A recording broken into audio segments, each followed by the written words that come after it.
OSHA just released a document called Protecting Employees from Electric Arc Flash Hazards. It's December of 2024, and this document just came out. Does it change how we have to work around electrical hazards? This is simply guidance on how to use existing OSHA standards as well as NFPA 70E to keep your employees safe from this hazard of arc flash. Yeah, I think they really want to focus on two, maybe three things here. We put in a blog post. So one is creating an electrically safe work condition. Okay. The other is basically you can't work on anything energized, right? And then the third would be low voltages, right? 208 can create an arc flash. Brian, if you wanted to give a summary of the major topics or any of the major habits that they discuss in this document, how would you summarize those in a minute or two?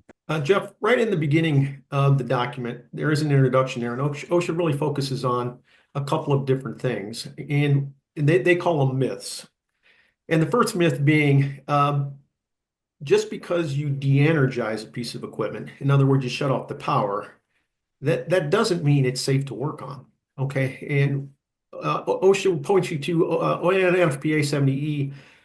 In this case, OSHA, I'm sorry, NFPA 70E Article 120.6. It talks about achieving an electrically safe work condition. So it's more than just shutting off the power. You have to shut off the power. You have to lock out and tag out. You have to get in there with a voltmeter, right, to verify the absence of voltage. Many times, people turn off the power, they go to work, they're not protected with personal protective equipment. Somebody comes along and turns the power back on because they didn't lock out. Other cases, you shut off the power. Maybe you think you shut off the power, but there's another source. And so if you don't verify with your meter, right, that the power is in fact off, you're not in an electrically safe work condition.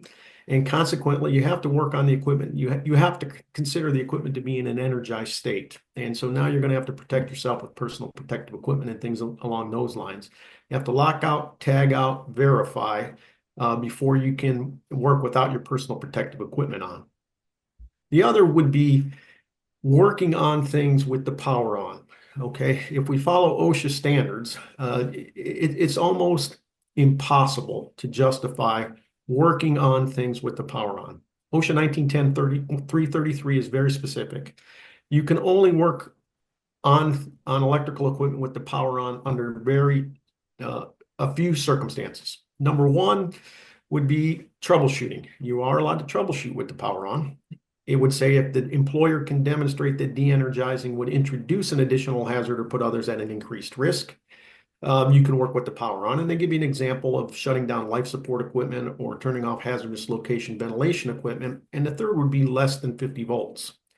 If it's less than 50 volts, you can work with the power on. You can troubleshoot with the power on. And if you can demonstrate that de-energizing would introduce an additional hazard, you can work with the power on. Other than that, you have to turn it off. Okay. And many times employers or employees don't turn it off and start tearing things apart with the power on. And they're not protected with personal protective equipment and find themselves getting injured in arc flashes or getting shocked or electrocuted. The third would be there's a myth that because the voltage is low, right, we're not going to get hurt. Okay, voltages as low as 208 volts can create arc flash. And so we got to make sure that we're protected when performing tasks such as taking covers off or replacing breakers and these sorts of things. Even at voltages as low as 208 volts, they can create arc flash, and many people have gotten hurt.